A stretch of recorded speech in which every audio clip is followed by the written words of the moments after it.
Sir बिस्मिल्लाहिर्रहमानिर्रहीम। Sir आज की क्लास के अंदर हम पढ़ेंगे कॉन्ट्रैक्ट एक्ट।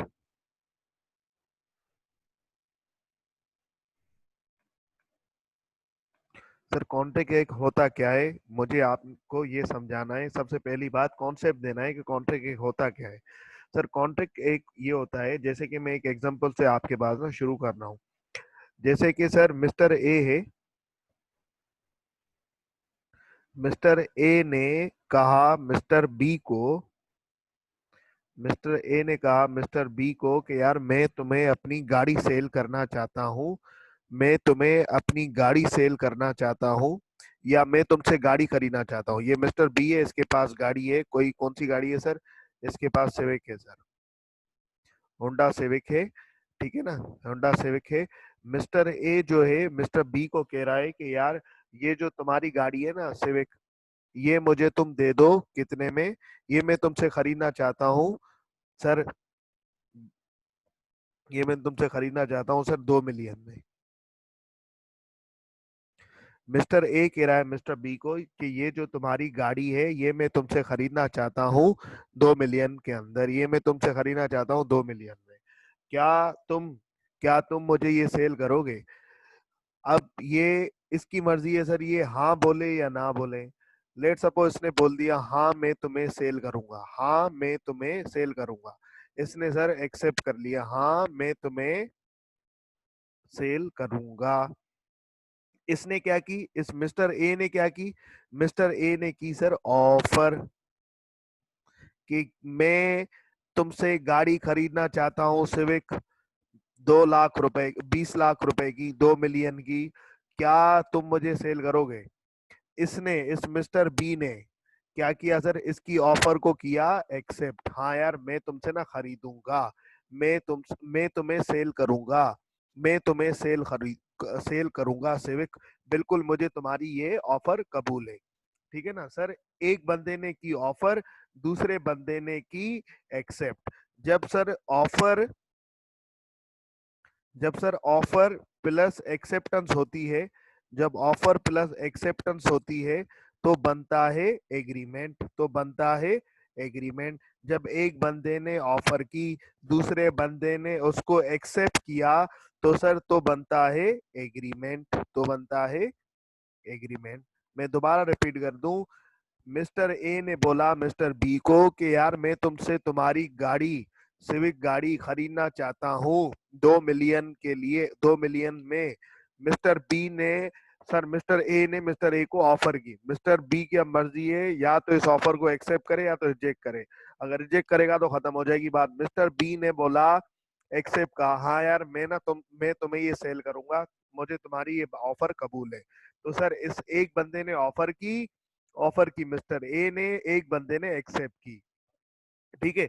अब सर बात ये है, या आप इस तरीके से बोल सकते हैं कि ऑफर के साथ साथ इस बंदे ने क्या की, मिस्टर ए ने की सर, मिस्टर ए ने प्रपोजल दिया, मिस्टर ए ने प्रपोजल दिया, इसने प्रपोजल एक्सेप्ट किया, इसने प्रपोजल एक्सेप्ट किया। सर क्या मैं मिस्टर ए को ऑफरर बोल सकता हूं? क्या मैं मिस्टर ए को ये बोल सकता हूं कि ये प्रोपोजी है, ये प्रोपोजी है, ये प्रोपोजर है, ये प्रोपोजर है जिसने सर प्रोपोज किया है। सर ये वो है, ये है मिस्टर ए ऑफरर, प्रोपोजर जिसने ऑफर किया, जिसने प्रोपोज किया। सर मिस्टर बी ये कौन है जिसको ऑफर की गई? सर ऑफरी, जिसको ऑफर की गई इसको मैं बोलूंगा ऑफरी। सर ये वो है जिसको प्रोपोज किया गया, तो प्रोपोजी। ठीक है। अब सर इन दोनों ने बात मान ली, इन दोनों ने बात, दोनों एग्री हो गए। एक बंदे ने ऑफर की, दूसरे ने एक्सेप्ट किया। तो सर ये जब ऑफर एक्सेप्ट हो जाती है तो वो बन जाता है एग्रीमेंट। अब ये बन गया एग्रीमेंट, मतलब ए ने भी वादा किया कि मैं तुम्हें दूंगा 2 मिलियन। बी ने बदले में क्या बोला, तुम मुझे 2 मिलियन दोगे तो मेरा भी वादा है, मैं तुम्हें क्या दूंगा, मैं तुम्हें सिविक दूंगा। एक तरीके से प्रॉमिस है ना। ए ने क्या बोला कि यार मैं तुम्हें दूंगा 2 मिलियन, 20 लाख रुपए। बी ने क्या बोला, बी ने बोला हाँ तुम मुझे अगर 20 लाख रुपए दोगे, 2 मिलियन दोगे, तो सर बदले में मैं तुम्हें दूंगा, क्या दूंगा, सिविक कार। सर इस एग्रीमेंट से इसने भी वादा किया और इसने भी वादा किया, तुम ये करोगे तो मैं ये करूंगा, तुम ये करोगे तो मैं ये करूंगा, दोनों ने इस तरीके से किया। तो सर इसने ये, इसको मैं क्या बोलूंगा, प्रोमिसर। जिसने ऑफर की इसको मैं बोलूंगा प्रोमिसर।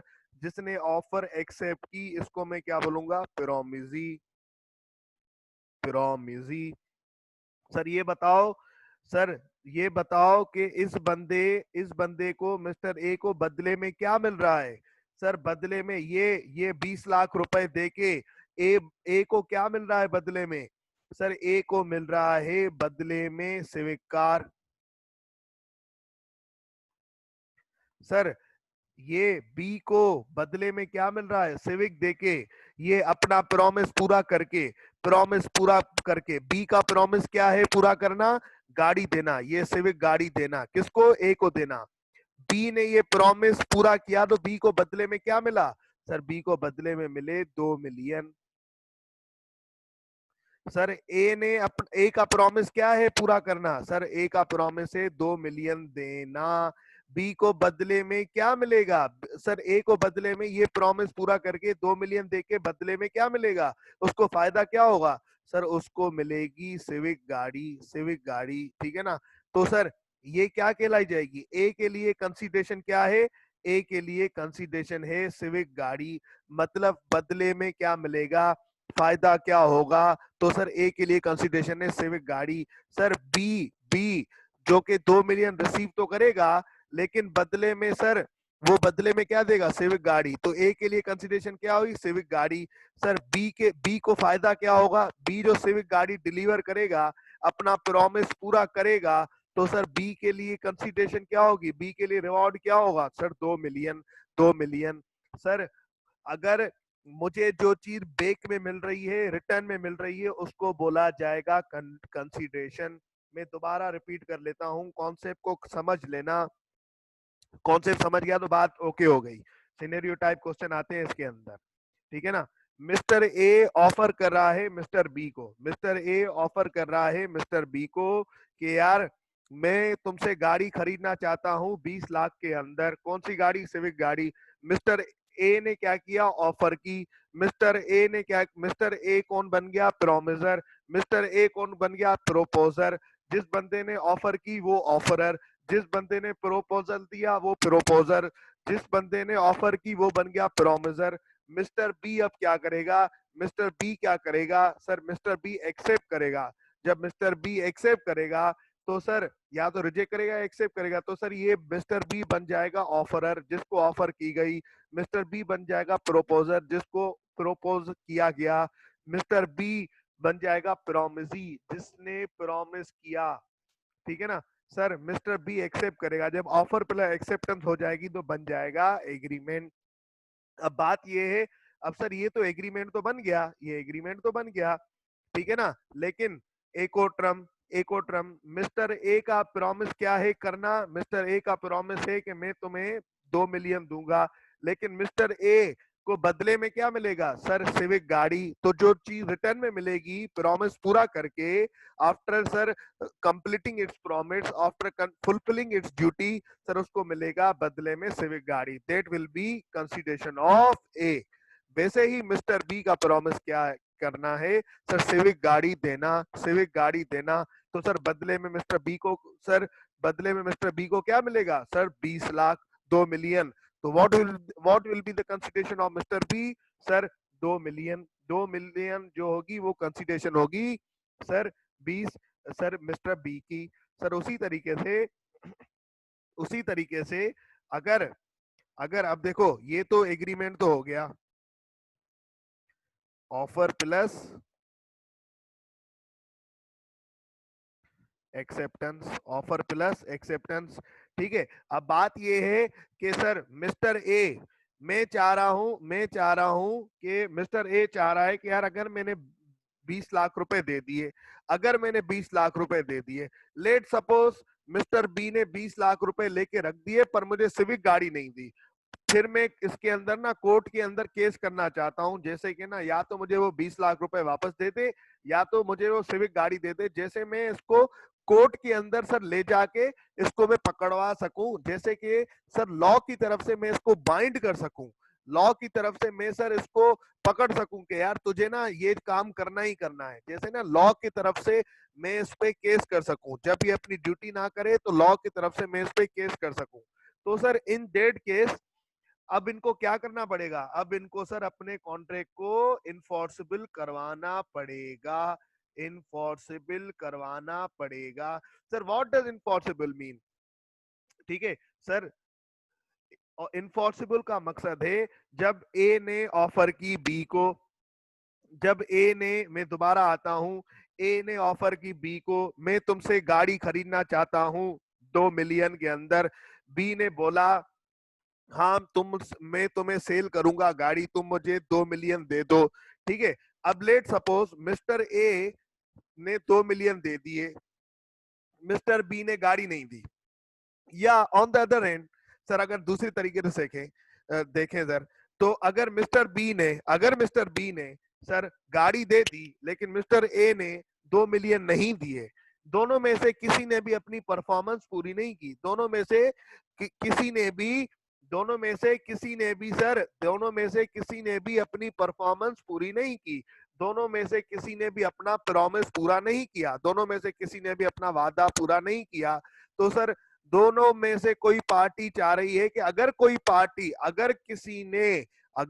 ने अपने आप को सेफ साइड रखने के लिए अगर किसी ने धोखा किया तो मैं उसको कोर्ट में ले जा सकूं, मैं उस पे केस कर सकूं, जैसे कि लॉ, जैसे कि कोर्ट, जैसे कि लॉ इसको पकड़ सके, जैसे कि कोर्ट इसको पकड़ सके कि भाई तूने धोखा किया है, तुझे ये करना ही करना पड़ेगा। मतलब मैं लॉ की तरफ से ये चीज इन पे फर्ज कर दूं कि आपने अब ये चीज कर ली है, ऑफर एंड एक्सेप्टेंस कर लिए, एग्रीमेंट कर लिया है, अब आपने ये पूरा ही पूरा करना पड़ेगा।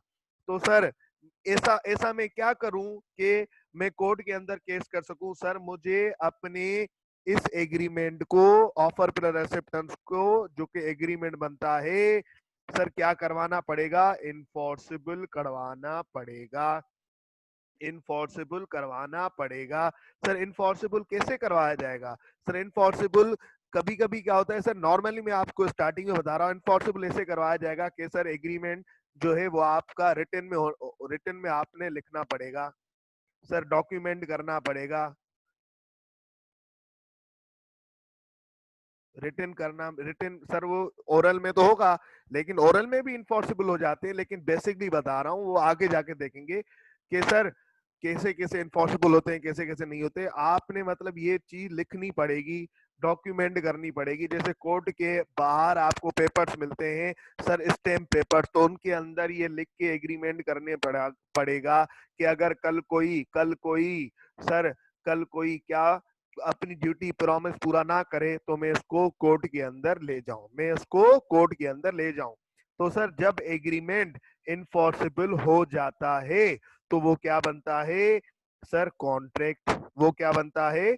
कॉन्ट्रैक्ट।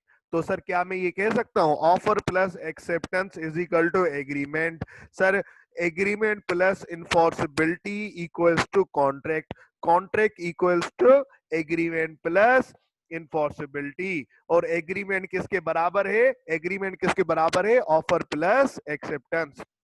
क्या एग्रीमेंट खुद से कॉन्ट्रैक्ट है? नहीं सर, एक कॉन्ट्रैक्ट एग्रीमेंट तो है लेकिन एग्रीमेंट कॉन्ट्रैक्ट नहीं है।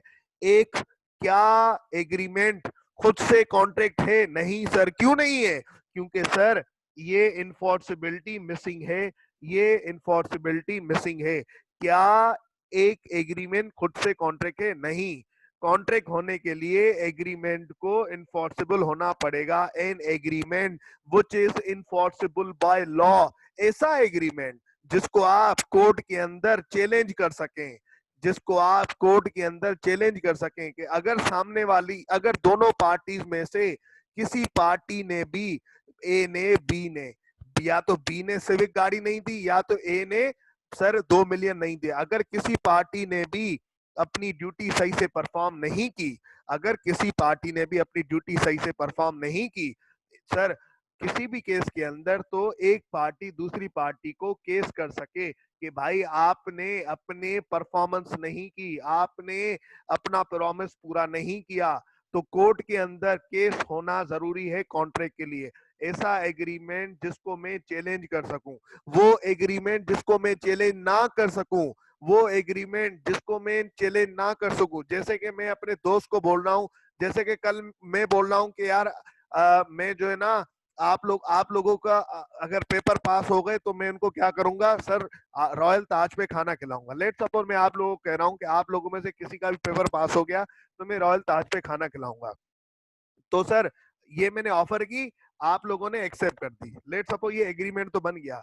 लेट सपोज सर आप में से अल्लाह करेगा सबका पेपर पास हो गया, उसके बाद आप मेरे पास आ गए कि यार सर चलें, आपने बोला था कि आरटी पे मैं आप लोगों को खाना खिलाऊंगा।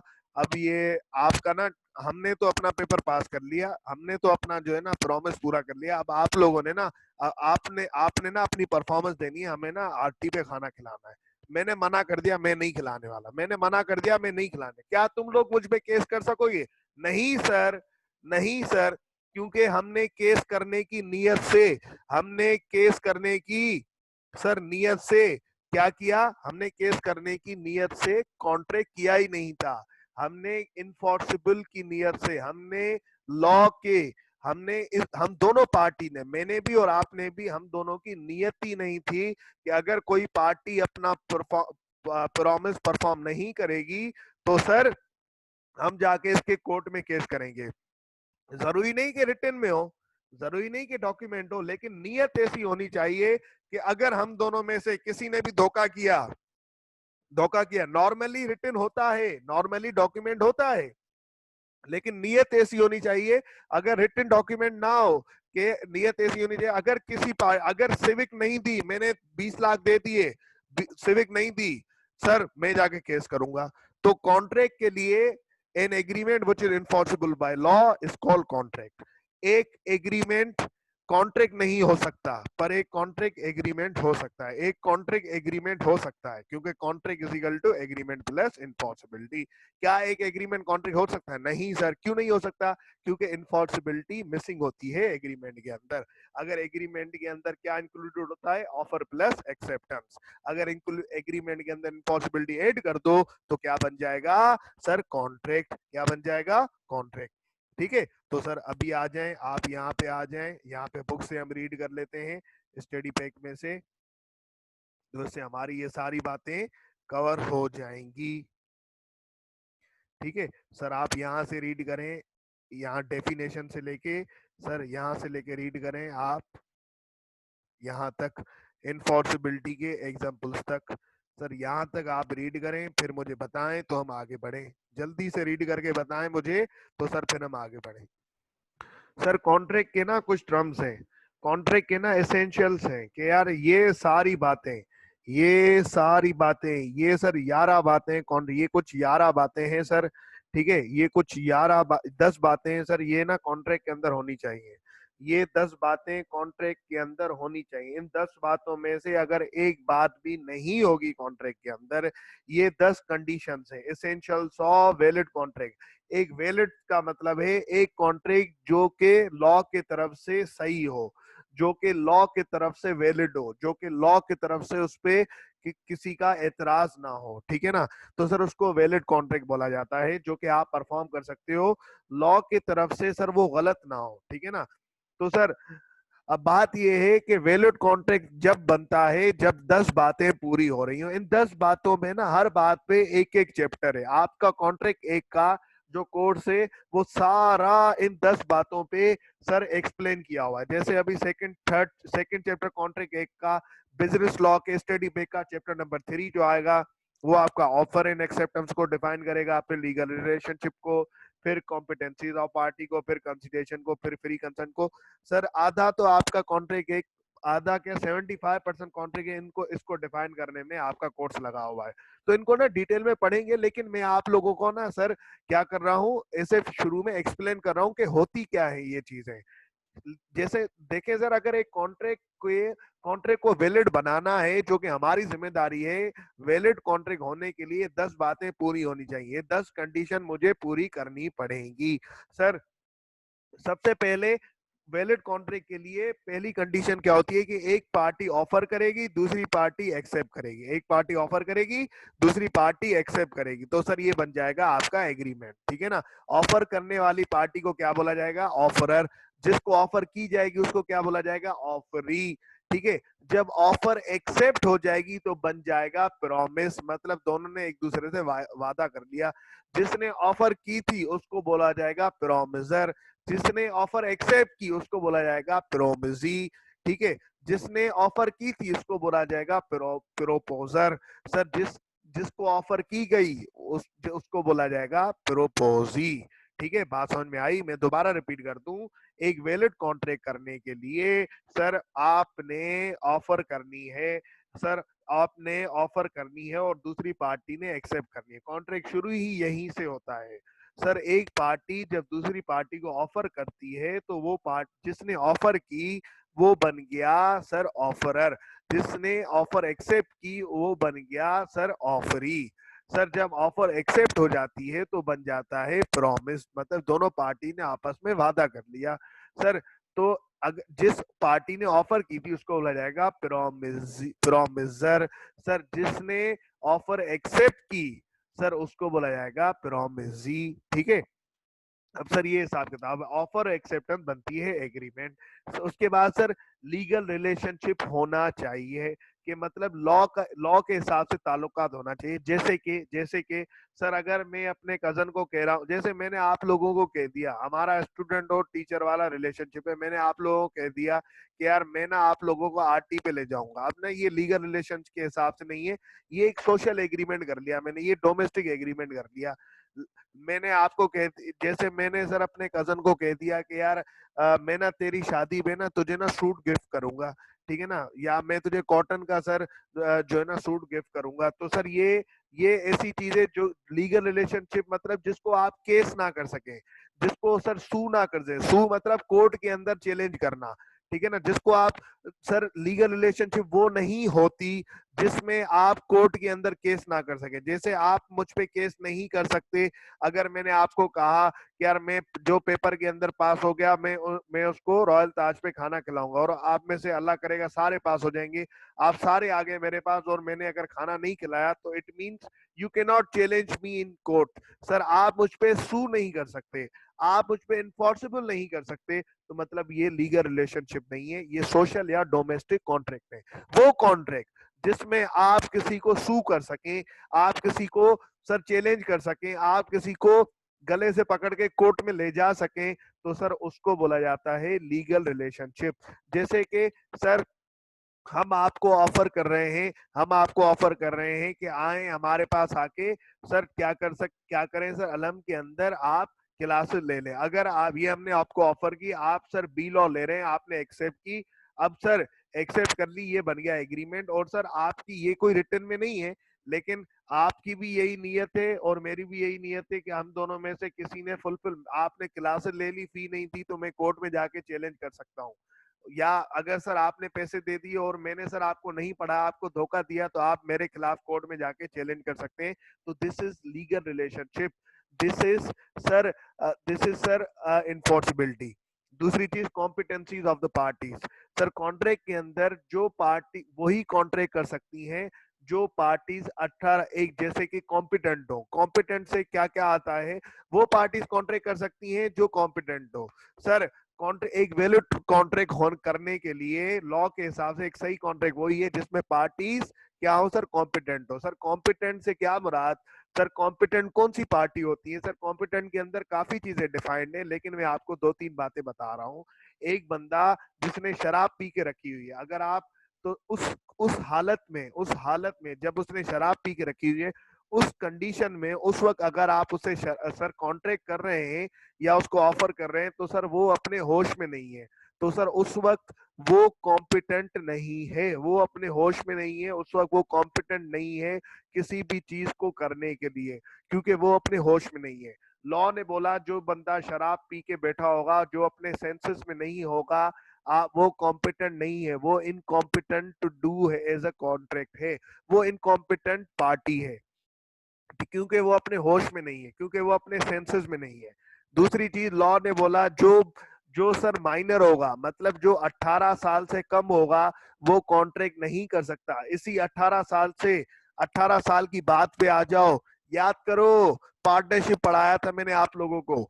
पार्टनरशिप के अंदर क्या था कि क्या माइनर पार्टनर बन सकता है? नहीं सर, माइनर पार्टनर नहीं बन सकता।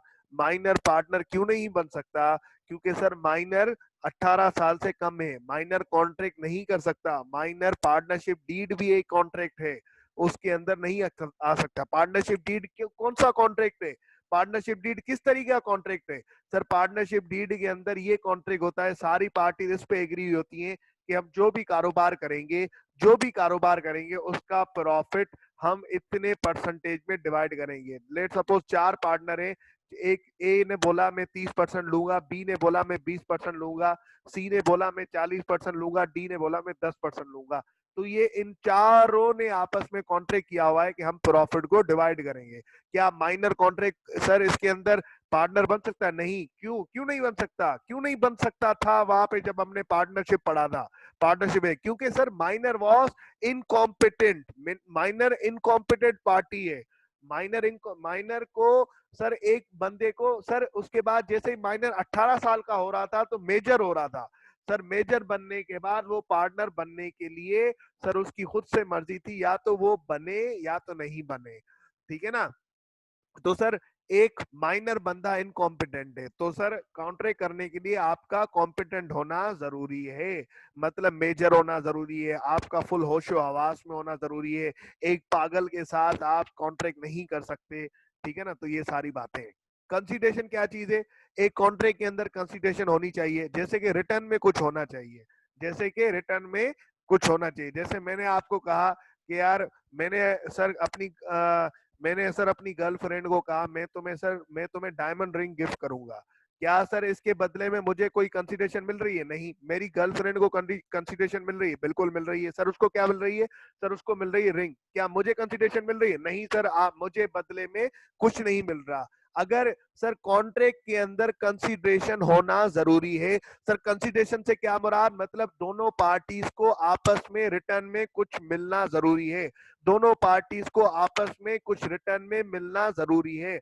जैसे कि मिस्टर ए ने मिस्टर बी को कहा कि यार मुझे 10 पैकेट सीमेंट के चाहिए। 10 पैकेट किसके चाहिए? सीमेंट के। और एक पैकेट कितने का है? सर लेट सपोज 2 रुपए का है, तो 10 की कॉस्ट क्या हुई? 20।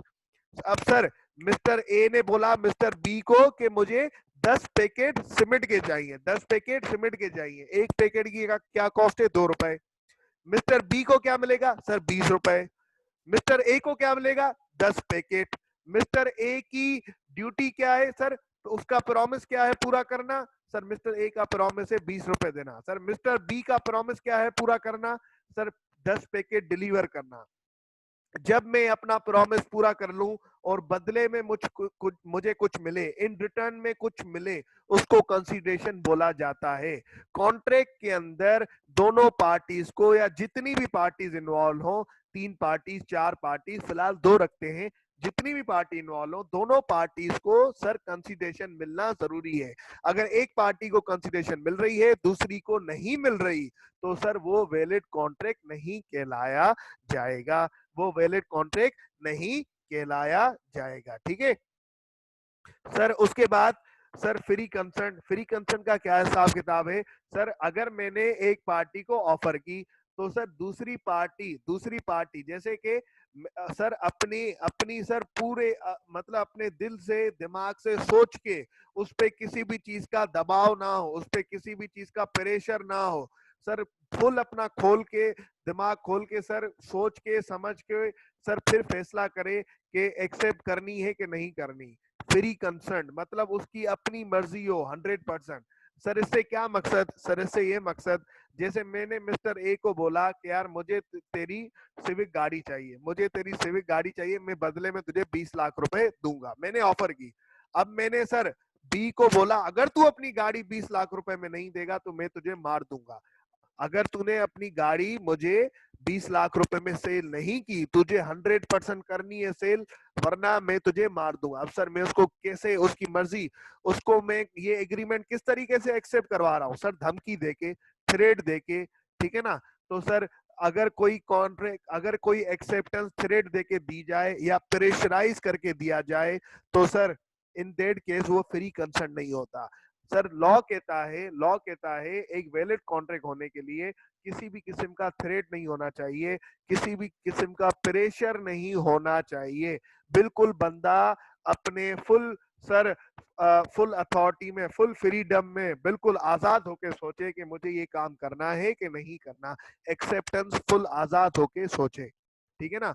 तो सर तीसरी चीज लॉफुल ऑब्जेक्ट, सर जिस चीज पे कॉन्ट्रैक्ट किया जा रहा है, जो कंसिडरेशन एक्सचेंज हो रही है, जैसे कि वो लॉफुल होनी चाहिए। जैसे कि सर मैं कह रहा हूँ एक बंदे को, जैसे कि सर पाकिस्तान के अंदर शराब सेल करना या सर अफीम या चर्च सेल करना हराम है, ठीक है ना? चर्च सेल करना हराम है, गलत है, मना किया गया है। लेट सपोज मैंने मिस्टर ए को बोला, मैंने एक बंदे को बोला, मैंने इमरान को बोला कि यार तू मुझे चर्च दे दे, मैं बदले में तुझे 2,500 रुपए दे दूंगा, ठीक है ना? अब सर इमरान के लिए कंसिडरेशन क्या है? 2,500। मेरे लिए कंसिडरेशन क्या है? चर्च। अब सर इन दोनों में से गलत वाली कंसिडरेशन कौन सी है जो कि लॉ की तरफ से मना की गई है? इमरान के लिए ऑब्जेक्ट क्या है सर? 2,00,000 2,500 रुपए। मेरे लिए ऑब्जेक्ट क्या है सर? Sir church. अगर कोई भी ऑब्जेक्ट ऐसा हो जो कि लॉ की तरफ से मना किया गया है सर, उसको बोला जाएगा अनलॉफुल ऑब्जेक्ट। तो लॉ कहता है एक वैलिड कॉन्ट्रैक्ट के लिए कि जो भी दोनों कंसिडरेशन या जितनी भी कंसिडरेशन एक्सचेंज हो रही हैं सर वो लॉफुल होनी चाहिए। वो ऐसी ना हो कि जो लॉ ने मना की गई हो, जो लॉ की तरफ से मना की गई हो।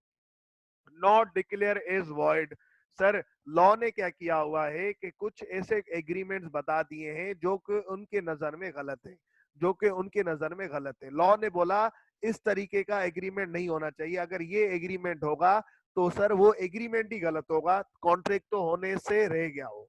कॉन्ट्रैक्ट तो हो ही नहीं सकता ना एग्रीमेंट, क्योंकि कॉन्ट्रैक्ट होने के लिए पहले क्या करना जरूरी है सर? एग्रीमेंट करना जरूरी है, ठीक है ना? सर अगर मैं हमारा एक एग्रीमेंट ही नहीं हो पाए तो सर वो कॉन्ट्रैक्ट कहां से हो पाएगा? लॉ ने कुछ एग्रीमेंट बता दिए जो कि आगे पढ़ेंगे, लेकिन दो तीन मैं आपको यहाँ पे बता रहा हूँ जो कि लॉ ने बोला अगर ये एग्रीमेंट, इस तरीके के एग्रीमेंट होंगे तो सर वो कॉन्ट्रैक्ट, वो वैलिड कॉन्ट्रैक्ट नहीं हो सकते। जैसे कि मैंने सर एक अपनी गर्लफ्रेंड से एग्रीमेंट कर दिया कि तुम किसी से शादी नहीं करोगी, मैंने ये एग्रीमेंट कर लिया तुम किसी से शादी नहीं करोगी, और उसने भी एक्सेप्ट कर लिया।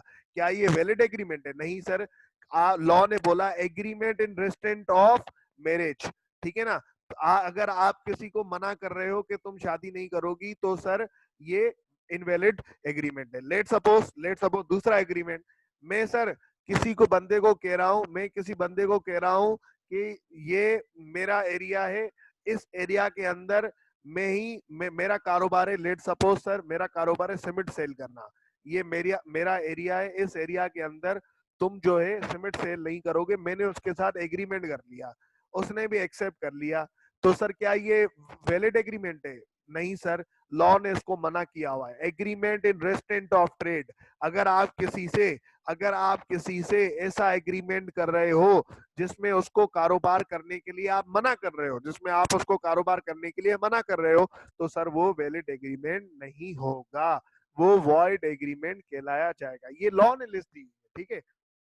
तो ऐसा कोई एग्रीमेंट नहीं होना चाहिए जो कि वैलिड ना हो। सर्टेनिटी, सर एग्रीमेंट सर्टन होना चाहिए। Sir possibility of performance, agreement के अंदर, कॉन्ट्रैक्ट के अंदर जो बातें की गई हो, जो ऑफर दी गई हो, जो एक्सेप्टेंस, जो कंसिडरेशन हो, जो प्रॉमिस हो, वो परफॉर्म करने के लायक हो, वो परफॉर्म करने के लायक हो। जैसे कि सर मैं एक बंदे को बोल रहा हूँ कि यार तू जो है ना, तू इस बंदे को मार दे, तू इस बंदे को मार दे, तो सर ये क्या बात पॉसिबल है परफॉर्म करने की? ये क्या लॉफुल है? नहीं सर, ये तो गलत है, ये तो चीज पॉसिबल ही नहीं है परफॉर्म करने की। तू उस बंदे को मार दे, मैं बदले में तुझे 10 लाख रुपए दूंगा, ये इम्पॉसिबल है सर करना। दूसरी चीज, मैं एक बंदे को कह रहा हूँ यार तू ऐसा कर, तू ना सर बारिश बरसा, ठीक है ना, तू बारिश बरसा। मैं कोई सर ऐसी चीज उससे बोल रहा हूँ जो कि परफॉर्म ही नहीं हो सकती, इम्पॉसिबल है।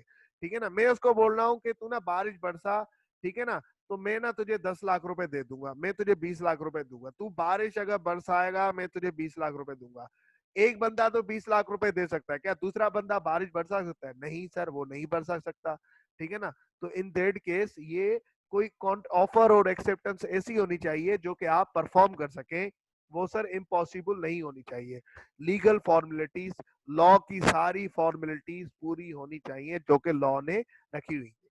तो सर अभी एसेंशियल्स ऑफ वैलिड कॉन्ट्रैक्ट 10 बातें आप यहां से लेके ये पूरा पढ़ते जाएं एग्जाम्पल के साथ। Legal relationship, competencies of parties, consideration, free concern, ठीक है sir, lawful object, sir not declared is wide void, sir certainty, sir उसके अलावा possibility of performance and legal formalities. ये सर आप यहाँ तक पढ़ लें तो उसके लीगल फॉर्मेलिटी मतलब रिटन में होना चाहिए, ठीक है ना, या लॉ की तरफ से जो भी बातें हैं, ये सारी बातें सर हम आगे पढ़ेंगे डिटेल में।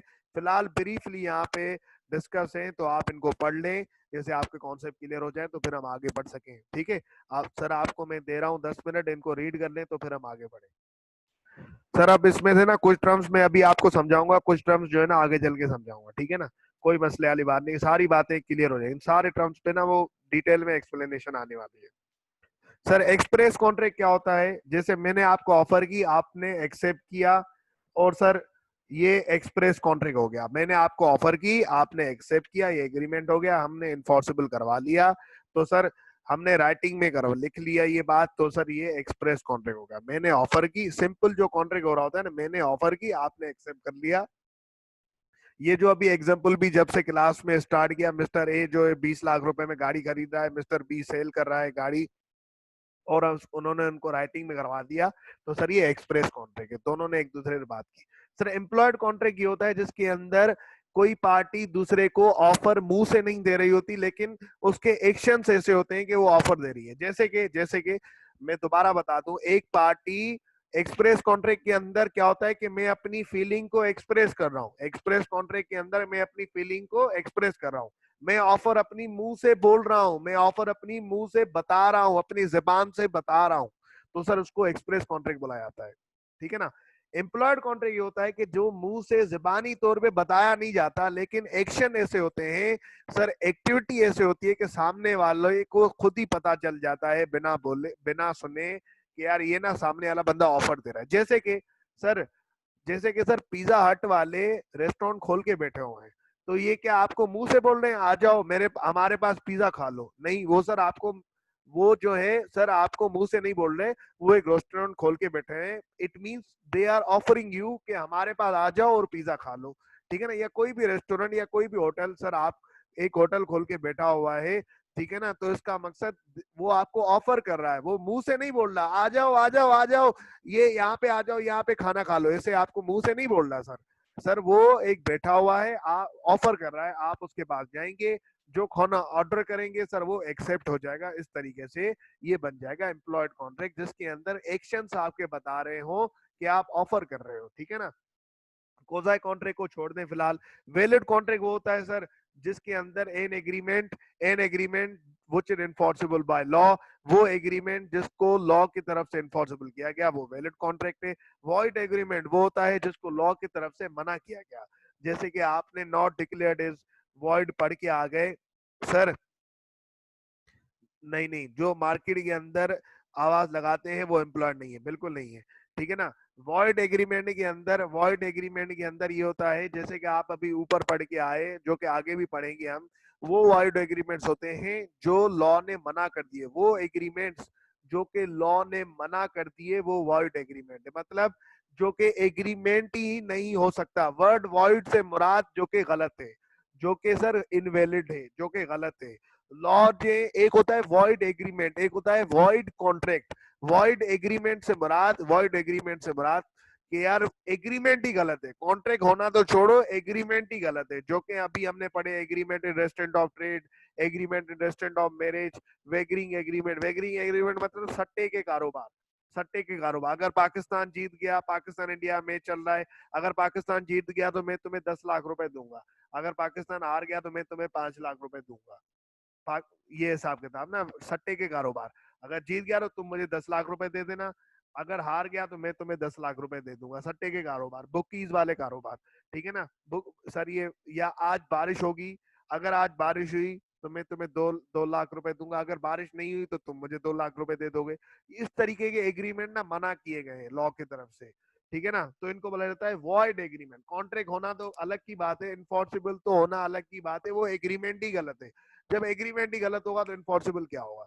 सर वॉइड कॉन्ट्रैक्ट क्या होता है, वॉइड कॉन्ट्रैक्ट क्या होता है कि शुरू में वो वैलिड था, बाद में वॉइड हो गया।